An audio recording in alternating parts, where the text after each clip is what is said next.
신앙인이든 불신앙인이든 한번 그 의식화가 되면 거기서 빠져나오기가 결코 쉽지가 않습니다. 이 변화되지 않고 바뀌기 어려운 이런 고정관념 또는 선입관에서 빠져나올 수 있는 길이 있다면 어떤 방법이 있을까요? 소위 충격을 받으면 그런 그 고정된 사고로부터 벗어나게 된다 얘기죠. 예. 또 어떤 면에서는 갑자기 행동이 바뀌고 사고가 바뀌면 저 사람 이상하다, 죽을 때가 된 게 아니냐 이런 생각도 하잖아요. 그래서 좀 사람이 변화된다라는 것이 결코 쉬운 일은 아닙니다. 이스라엘 백성을 하나님이 애굽에서 구원하기 위해서 모세를 보냈을 때 바로가 모세의 말을 듣고 그렇구나, 하나님의 뜻이니 빨리 내 백성을 데리고 나가라 이렇게 안 하거든요. 그래서 이 모세가 하나님께 이스라엘 백성을 인도하기 위해서 하나님이 모세에게 허락하신 것이 뭐냐면 소위 바로를 충격시키는 기적이다 이렇게 말씀을 드릴 수 있습니다. 그 사람이 어떤 이성의 한계를 뛰어넘는 충격적 그런 경험을 하지 않고는 자신의 삶, 지금까지 살았던 삶을 변화시킨다라는 것이 결코 쉬운 일이 아니다. 그런데 이스라엘 백성이 그렇게 기도하고 애굽으로부터 벗어나기를 원해서 하나님이 충격을 써서 바로의 마음을 움직이고 바로가 이스라엘 백성을 애굽을 떠나도록 이렇게 허락을 했는데 그 이스라엘 백성이 가나안에 들어가기까지 숱한 세월을 보냈는데 그 왜 그러냐, 40년 그 기간을 거쳐야지만이 애굽에서 살았던 그런 어떤 삶의 방식 또는 애굽에서 젖어들었던 문화가 쉽게 벗어지지 않았기 때문이다라는 거죠. 소위 애굽에 대한 미련과 집착이 40년이라는 이 광야의 고난을 통해서 이스라엘 백성이 어느 정도는 극복을 했다 이렇게 보는 겁니다. 물론 가나안에 들어가서도 이스라엘 민족의 삶은 과거 애굽에서 다졌던 어떤 우상, 그리고 육체적인 그런 욕망의 삶을 결코 포기하지 않았던 것, 그만큼 한번 굳어진 어떤 문화나 전통이 벗어나기가 쉽지가 않다. 우리 지난 시간에 이 사도 바울 다메섹에서 회심을 하고 복음을 방해하고 예수님을 믿는 자, 핍박했던 바울이 복음을 증거하는 사람으로 변화될 때 아주 자연스럽고 어떤 순리에 따라서 이 바울의 마음의 어떤 말씀을 인한 깨달음, 이런 것보다는 그야말로 감당할 수 없는 하늘로부터 강렬한 이 빛이 바울이 가지고 있었던 예수님과 복음에 대한 이 생각을 바꾸고 이제는 그 삶을 복음을 방해하는 자에서 복음을 증거하는 자로 바뀌게 되었다. 소위 고정관념에 사로잡혀 있는 사람들의 변화는 자연스러운 현상이 아니라 충격적 방법으로 그 삶이 변화가 된다라는 것입니다. 오늘 이 본문에 이 베드로의 의식 속에도 그가 예수님을 3년이나 따라다니면서 배우고 또 예수님이 메시아이고 예수님이 오신 목적이 인류를 구원하기 위한 하나님의 계획이다라는 것 수없이 들었음에도 불구하고 하나님께서 이방인에게 예수 그리스도를 증거하고 복음을 전한다라는 거 쉽게 수용하기가 어려웠던 문제다라는 것입니다. 그러니까 베드로가 이방인인 로마 사람에게 복음을 전한다라는 거 여간 부담스러운 문제가 아니었다라는 것이에요. 그래서 하나님이 이 베드로에게 그의 고정관념 그리고 이스라엘에 한정된 이 복음의 범위를 깨트리고 그걸 넘어서기 위해서 하나님이 사용하신 방법이 뭐냐? 충격. 우리 성도님들 충격을 받으면 변화가 되는 게 훨씬 더 좀 가능성이 높지 않습니까? 이 충격을 받지 않으면 변하지 않으니, 예? 하나님, 저도 변화되기를 원하는데 저에게도 감당하기 어려운 충격을 주십시오. 받으시겠습니까? 예, 충격적 방법 말고 아주 인격적이고 자연스럽게 제가 변화될 수 있도록 해주십시오. 라고 기도하지 않는다라는 거예요. 예, 그래서 하나님이 쉽게 변하지 않는 우리 소위 신앙인들의 사고 또는 행동을 변화시키기 위해서 불가피하게 하나님이 사용하시는 충격적 요법을 우리는 하나님의 은혜로 받아들여야 된다라는 것이. 그래서 하나님이 이 베드로의 사고를 변화시키기 위해서 사용하신 것이 뭐냐? 환상입니다. 환상. 이 환상도 충격적이지만 환상 속에 나타난 그 내용이 더 충격이다라는 거죠. 소위 먹지 말아야 될 이 부정한 음식, 이걸 극도로 금지한 유대인의 전통, 이거를 하나님이 깨게 하기 위해서 하나님이 직접 환상 속에 나타나서 먹지 말아야 될 음식을 먹어라. 그때 이 베드로의 반응이 뭐냐? 그럴 수 없습니다. 속되고 깨끗하지 아니한 것을 내가 결코 먹지 아니하였는데 지금 와서 나한테 그것을 먹으라고 하니 이게 웬일입니까? 이런 충격을 하나님이 사용하시면서까지 소위 베드로의 생각을 바꿔주셨다라는 것이. 이 베드로의 의식, 한번 자리 잡고 있는 이 고정관념이나 선입관을 오늘을 사는 신앙인들도 가지고 있을 수 있다라는 것이. 자, 신앙의 본질은 크게 두 가지로 나눌 수가 있거든요. 하나님과 사람이다. 그래서 하나님의 뜻은 사람에게 초점을 맞추고 있어요.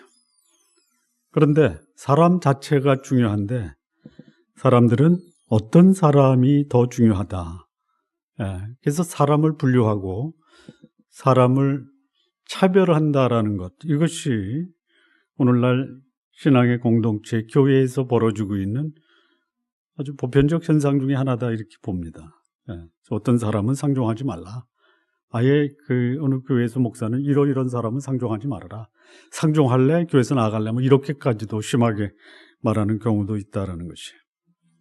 저런 사람은 하나님이 결코 용납할 수 없다.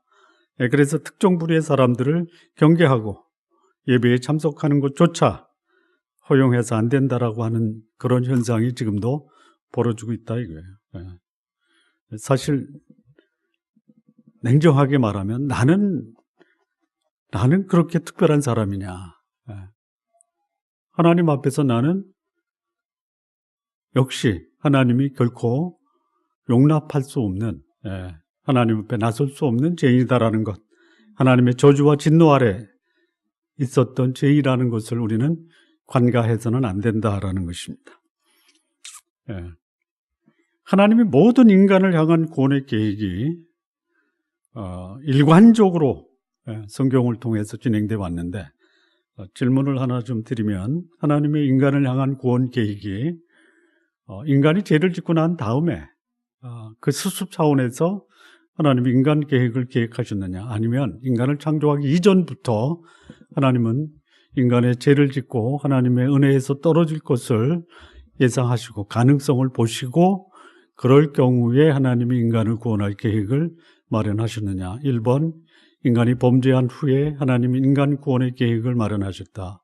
2번, 인간이 창조되기 이전부터 하나님은 모든 인간을 향한 하나님의 구원 계획을 준비하셨다. 어떤 것이 성경이 우리에게 가리키는 하나님의 구원 계획이라고 생각하십니까? 1번입니까? 2번입니까?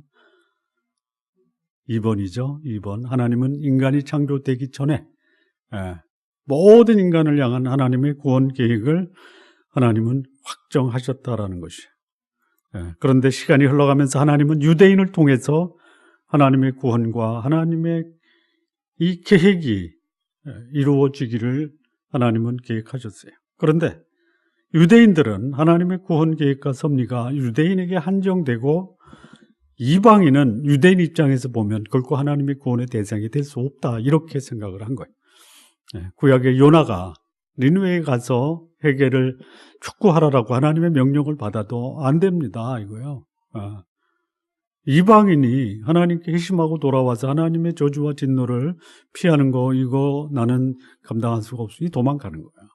근데 이게 이제 어느 정도 오랫동안 이런 그 유대인의 고정관념이 이루어져 왔냐면 아브라함 이후에 예수님까지 따진다면 무려 2000년이에요. 그러니까 2000년 동안 굳어져 왔던 그 이스라엘 민족의 선민 사상, 이방인 배척 사상이 그렇게 뿌리 깊게 내려 있으니 베드로도 거기에 영향을 받았던 사람이라 이거예요. 예수님이 소위 이방인, 예수님께 찾아왔던 수로보니게 여인, 가나안 여인, 이방인 여인이 자기 딸을 고쳐달라고 예수님께 데려왔을 때 예수님이 그 여인에게 한 말이 어쩌면 전형적 유대인의 모습인데 예수님은 그 여인의 믿음을 시험하기 위해서 그렇게 하신 거거든요. 예수님이 뭐라고 하냐면 떡들을 취하여 개들에게 주는 것이 마땅치 않다, 이렇게 말씀하셨어요. 그러니까 예수님도 이게 뭐 본심은 아니지만 믿음을 테스트하기 위해서 이방인들에게 썼던 그 표현이 뭐냐, 참 우리끼리 얘기해도 차마 조금 민망스러운 표현 아닙니까? 개. 그러니 베드로가 이방인에게 하나님의 구원 계획이 그들에게도 있다라는 것을 깨우친다라는 것이 여간 쉬운 일이 아니었다. 하나님이 쓰신 게 충격이거든요. 먹지 말아야 될 것을 하나님이 잡아먹으라 하는 충격을 사용하셔서 베드로의 마음을 바꿔주시는 거예요. 그래서 하나님이 모든 인간을 향한 하나님의 사랑과 은혜가 사람이라면, 인간이라면, 그것이 유대인이든 그것이 이방인이든 차별이 없다라는 것을 말씀하신 겁니다. 성경에 이런 말씀이 있어요. 로마서 10장에 보면 유대인이나 헬라인이나 차별이 없다. 차별이 없다라고 말씀하는 거예요.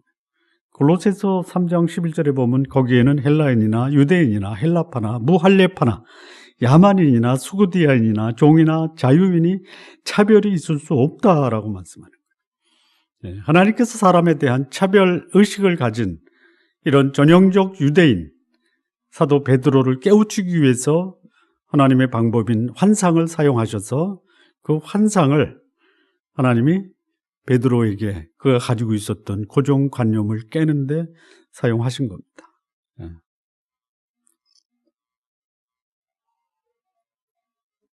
예수님께서 승천하시기 전에 제자들에게 남기신 유언,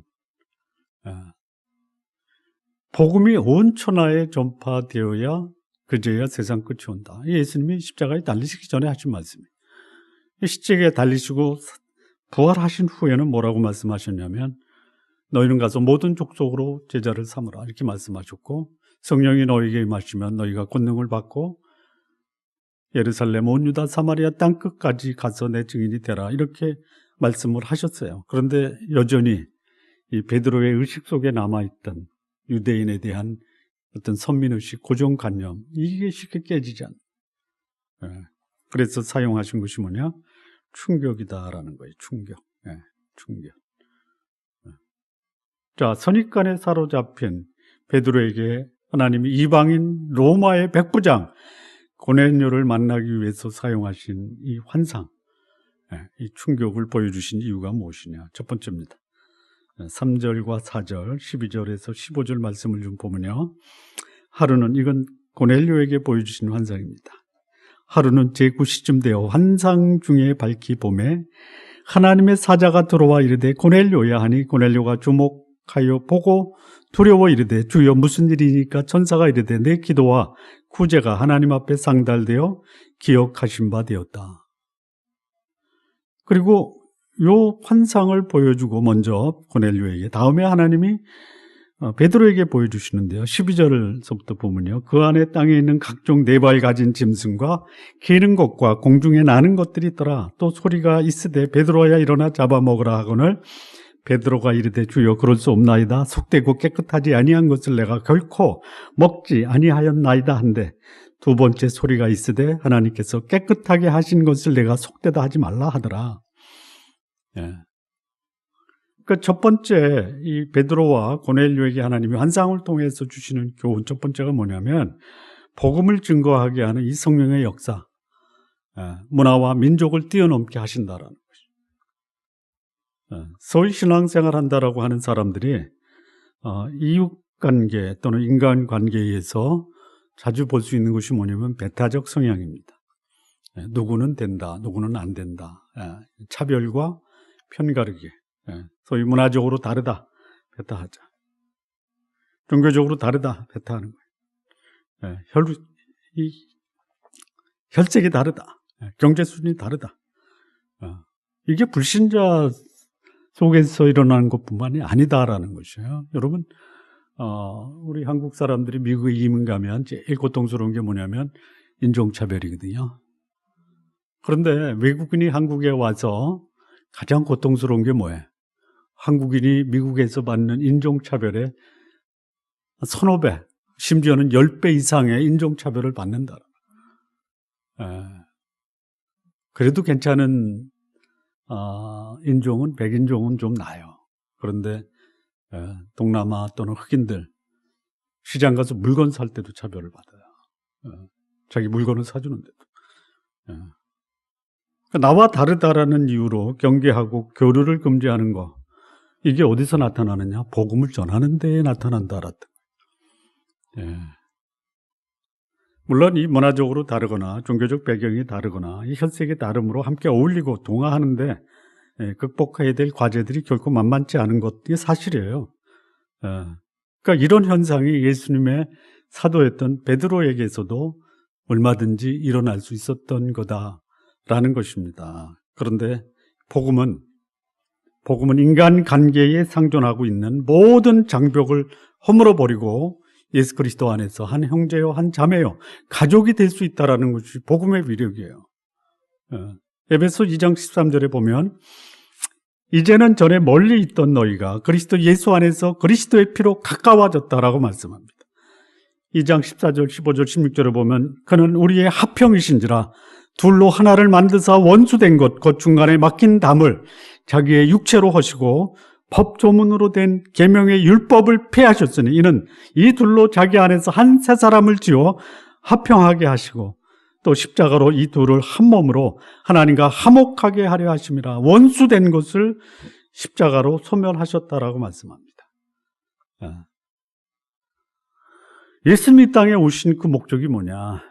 인간의 죄 문제를 해결하기 위해서 오셨어요. 또 오신 목적이 뭐냐? 하나님과 화평하게 하시고 인간 관계를 화평하게 하시기 위해서 오신 것이에요.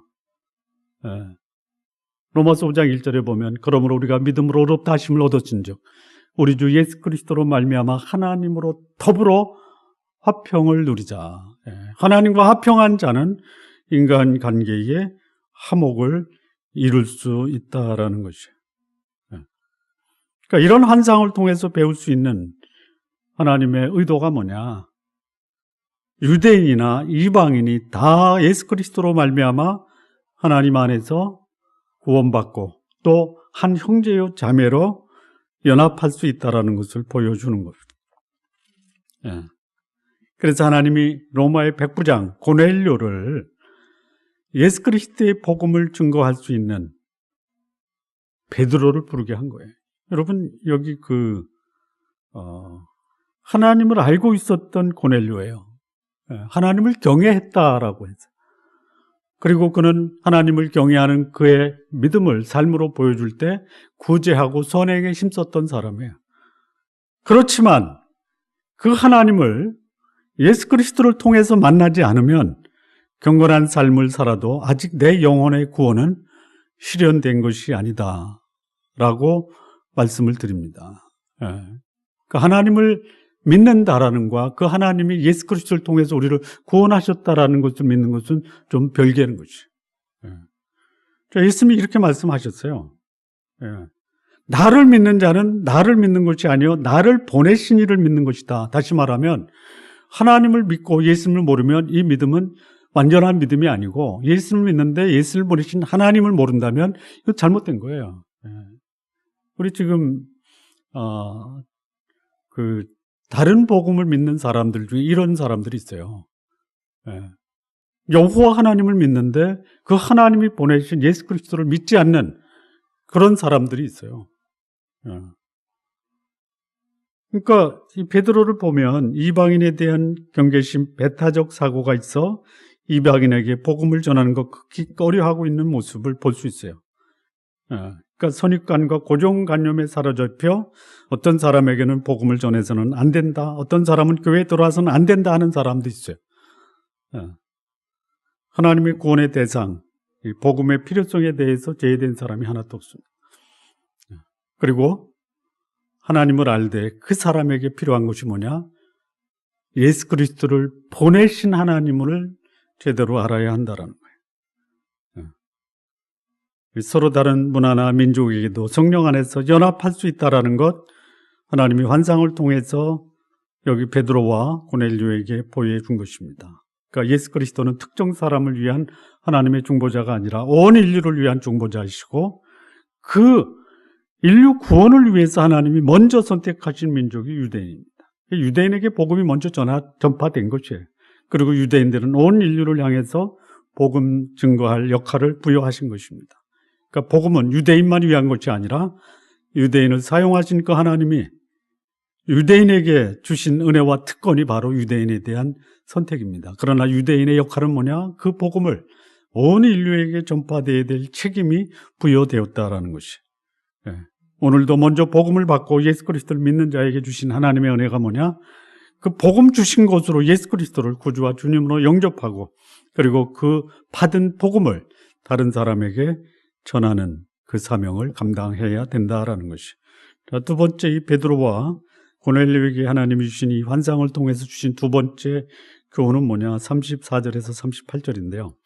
베드로가 입을 열어 말하되 내가 참으로 하나님은 외모를 보지 아니하시고 각 나라 중 하나님을 경외하며 의를 행하는 사람은 다 받으시는 줄 깨달았도다. 만유의 주 되신 예수 그리스도로 말미암아 화평의 복음을 전하사 이스라엘 자손들에게 보내신 말씀 곧 요한이 그 세례를 반포한 후에 갈릴리에서 시작하여 온 유대에 두루 전파된 그것을 너희도 알거니와 하나님이 나사렛 예수에게 성령과 능력을 기름 붓듯 하셨음에 그가 도로 다니시며 선한 일을 행하시고 마귀에게 눌린 사람을 고치셨으니 이는 하나님이 함께 하셨습니다. 자, 두 번째, 하나님이 베드로와 고넬료에게 환상을 통해서 주신 교훈은 뭐냐? 예수 그리스도의 복음은 화평의 복음이고 그 화평의 복음에서 제외되는 대상은 아무도 없다라는 것이에요.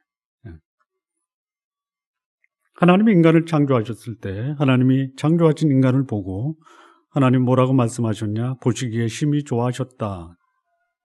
좋으셨다라고 말씀하셨어요. 하나님 모든 인간을 향해서 동일한 자비와 공의를 보이시는 분이에요. 모든 사람이 잃어버린 하나님의 생명을 얻어 영생의 복을 누리기를 원하시는 분이 하나님이시다라는 거예요. 그러니까 하나님의 구원의 계획에서 제외된 사람이 하나도 없습니다. 어느 민족이나 어느 족속 중에 하나님이 꺼리끼는 사람이 없어요. 근데 그 모든 민족이 다 죄인 되었다라는 것이. 우리가 아직 죄인 되었을 때 하나님께서 우리에게 예수 그리스도를 보내셔서 죽게 하심으로 우리에 대한 그분의 사랑을 확증시켜 주셨다라는 것이.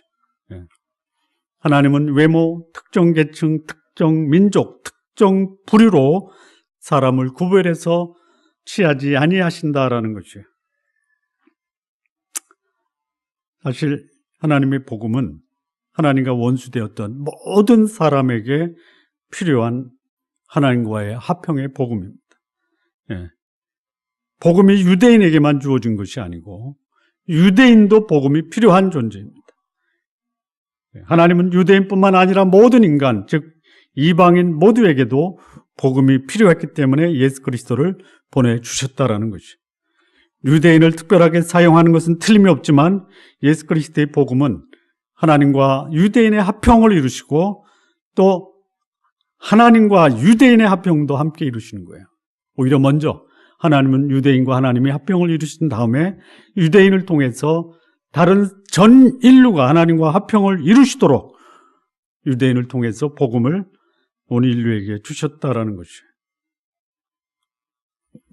그러니까 이 복음은 하나님과 깨어진 관계를 복원시키고 이 복음은 깨어진 인간 관계를 회복하게 하는 화평의 복음입니다. 그렇다면 내가 오늘 복음을 받아들여서 하나님과 화평의 관계를 누리고 있다면 오늘 내 삶에서 나는 나하고 원만치 못한 인간관계를 회복하는데 얼만큼 이 복음의 위력을 사용하고 있느냐, 이것도 한번 점검해 볼 필요가 있다는 것이죠. 그런데 복음 안에 있다라고 하면서, 하나님과 화평하다라고 하면서 인간관계의 분열과 대립의 관계를 아직도 해결하지 못한다, 이것을 보면 이게 하나의 수수께끼 또는 아이러니하다라는 것이죠. 이게 어디서 벌어지느냐? 신앙의 공동체에서 벌어지는 거예요. 모두 다 하나님 앞에 자비와 공의를 구하고 하나님은 내 편이다라고 하는데 바로 옆에 앉아있는 사람과 대립관계를 맺고 있다. 그러면 하나님이 내 기도를 들으시면서 뭐라고 할까요? 나하고 원만하다라는 걸 인정한다면 네 옆에 사람과도 화평해야 되지 않겠냐, 이렇게 말씀하시는 분입니다. 사실 이 복음이 고넬료에게 필요했어요. 그런데 이 복음은 사도 바울에게 그의 삶에서 복음을 가지고 있다는 것을 화평으로 드러냈어야 되는 것이. 자, 여기 또 하나 보면은 이 복음의 능력이 사람을 지배하는 악한 영, 그들로부터 자유케 한다. 소위 복음은 마귀에게 눌린 자를 자유케 한다라고 합니다. 오늘 이 본문에 보면 어떻게 나오냐면요.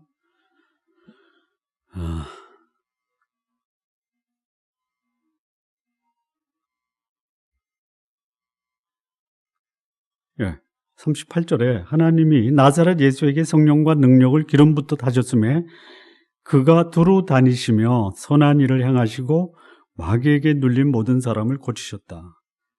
예수께서 하신 거예요. 성령의 능력으로. 그러니까 복음을 받아들인 사람, 마귀에게 눌린 자를 자유케 하는 삶을 살아야 돼요.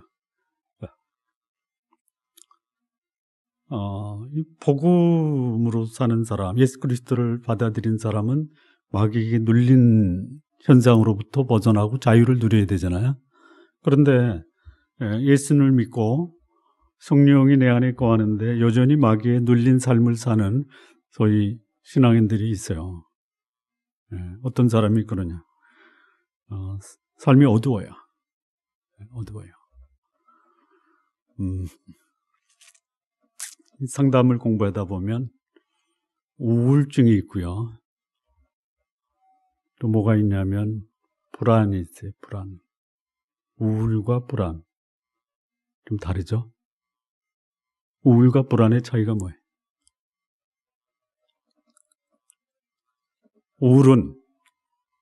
우울은 긍정적 사고를 못하는 게 우울이에요. 불안은 뭐예요? 부정적 생각에 사로잡힌 게 불안이에요. 이해가 되십니까? 우울은 뭐라고요? 이게 우울이에요. 근데 예수 믿는 사람도 우울증에 걸리죠. 긍정적 사고를 못해요. 이게 누구한테 눌리는 거예요? 불안한 사람. 긍정적 사고를 못하는 게 아니라 이 사고가 부정적 사고로 가득 차 있는 거예요. 이것도 역시 마귀에 눌리는 사람이에요. 또 자기 삶이 그런 분들이 있어요. 전화 상담을 하면 자기 삶을 다 전화 안 보이니까 말도 하는데요. 어떻게 저렇게 삶이 지저분할 수 있을까라는 생각을 해요. 근데 그렇게 말을 표현 못하죠. 근데 본인이 말하는 걸 들으면 그렇게 저분의 삶이 이렇다. 이게 뭐야? 마귀에 눌린 삶을 사는 분들의 모습이에요. 또 자기 약점을 지적하면요. 약점을 지적한다고 당신은 약점 없어? 라고 막 공격적으로 찔러대는 거예요. 삶의 목적이 뭡니까? 그런 게 왜 필요해? 이렇게 얘기한단 말이에요. 이게 뭐야? 마귀에 눌린 자예요. 정상적인 사고, 정상적인 삶을 살지 못하도록 방해하는 이런 자들에게 복음은 그 삶을 변화시킨다라는 거죠. 복음은 어두운 사람에게 밝은 삶을 제공하고 더러운 사람에게 깨끗한 삶을 제공하고 사람들을 마구 찔러대고 날카로운 사람을 온유하게 만들고 방향과 목적 없이 살아가는 사람에게 분명한 삶의 목적과 방향을 제공하고 그리고 의미 없는 소리를 지르는 사람에게 은혜스러운 말을 하게 하는 것이 바로 성령에 사로잡힌 자, 복음의 능력이 바로 그렇다라는 거예요.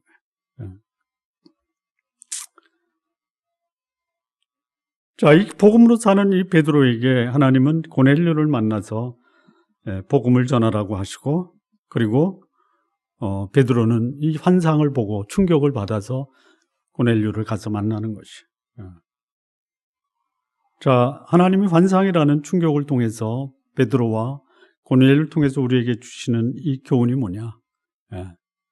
이 복음을 받아들인 사람, 복음으로 하나님의 은혜를 경험한 사람, 그가 만나는 사람, 대상을 제한하지 말아라. 그리고 그를 만나서 함께 더불어 화평을 누리는 삶을 살아라라고 말씀하시는 겁니다. 자, 세 번째입니다. 세 번째. 39절에서 43절인데요. 우리는 유대인의 땅과 예루살렘에서 그가 행하신 모든 일의 증인이라.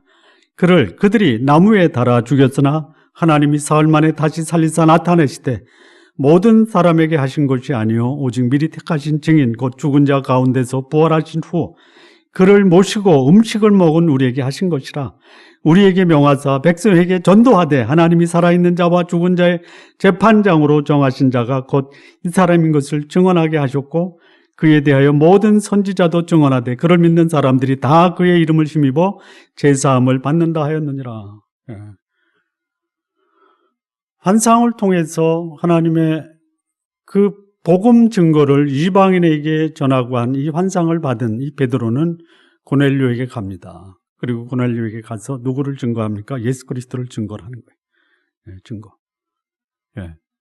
직접 하나님이 고넬료에게 예수 그리스도를 전하고 예수 그리스도의 복음을 전한 것이 아니라 하나님의 순서, 하나님의 이 복음 증거의 질서는 하나님이 유대인을 통해서 그 복음이 증거되도록 하셨다라는 거예요. 하나님이 그렇게 역사하시는 이 하나님의 역사는 계속 존중을 해주고 복음을 먼저 받은 자가 복음을 전하라 이거예요. 무슨 복음이냐? 예수 그리스도의 죽음과 부활이에요.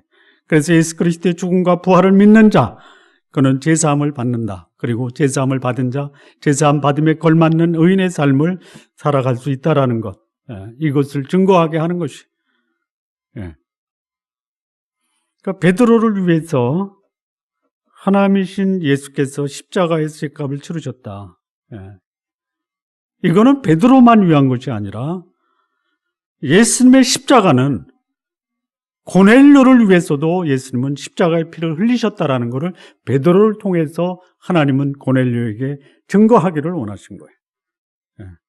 그러니까 베드로는 환상을 받은 후에 자신에게 허락하신 이 복음이 이제는 이방인인 고넬료에게도 증거해야 된다라는 것을 깨달은 것이죠. 복음 앞에서 제외된 족속, 민족이 없음을 베드로는 이제 하나님께서 보여주신 환상을 통해서 확신하고 있는 것이에요. 베드로는 복음은 죽음에 대한 승리, 부활로 복음의 능력을 입증하고 있는 것이에요. 예수님이 이 땅에 오신 목적은 죽으러 오셨습니까? 부활하러 오셨습니까? 둘 다? 그렇습니까? 아니면 자, 우리가 아직 재현되었을 때 그리스도께서 우리를 위하여 죽으심으로 하나님께서 우리에게 대한 사랑을 확증했다 그랬죠. 만약에 여기 부활과 죽음이 다 중요하다라고 하면 우리가 아직 죄인되었을 때 그리스도께서 죽었다가 사셨으므로 우리에게 대한 하나님의 사랑을 확증하셨다라고 하셔야겠죠. 그런데 이 하나님의 인간을 향한 사랑을 보면 거기는 부활이라는 말이 없어요. 죽으심만 나오죠. 예? 그렇죠. 구약의 제사를 봐도 죽었다가 살아났다라는 제사가 있습니까? 다 죽음이죠. 속죄제, 화목제 다 죽는 거예요. 예수님이 이 땅에 하나님의 화목제물로 오시고 속죄제물로 오셨죠. 죽으시러 오신 거예요. 부활은 왜? 부활은 왜 하신 거예요? 쉽게 얘기하면 죽음은 그 예수님의 죽음을 믿고 제사함 받은 자를 위한 뭐다? 일종의 덤 또는 보너스다라는 것이. 예수님이 죽었을 때 베드로 어떻게 했어요? 실망하고 낙심하고 도망갔잖아요. 그것이 베드로를 위해서 예수님이 오신 목적인데 예수님의 죽음을 보고 그 앞에서 인생을 포기했던 자가 누구예요? 베드로예요. 그래서 하나님이 예수님을 다시 부활시키셨어요. 그리고 베드로의 삶을 변화시킨 거예요. 사실 부활이 베드로의 삶을 변화시킨 건 틀림이 없어요. 그러나 예수님이 이 땅에 오신 목적은 뭐예요? 죽음이에요, 죽음. 그래서 베드로에게 실망과 낙심을 벅찬 감격과 소망으로 바꿔준 것, 이것이 예수님의 부활이에요. 이것은 예수님을 위한 부활이 아니에요. 믿는 자를 위한 부활입니다.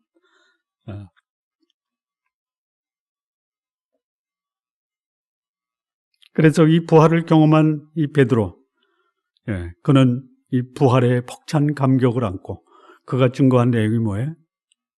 예수님은 나를 위해 죽으시고 그리고 그분은 또한 부활을 통해서 우리에게 참된 삶의 감격과 기쁨을 경험케 했다라는 이 복음을 공유하고 있는 것이.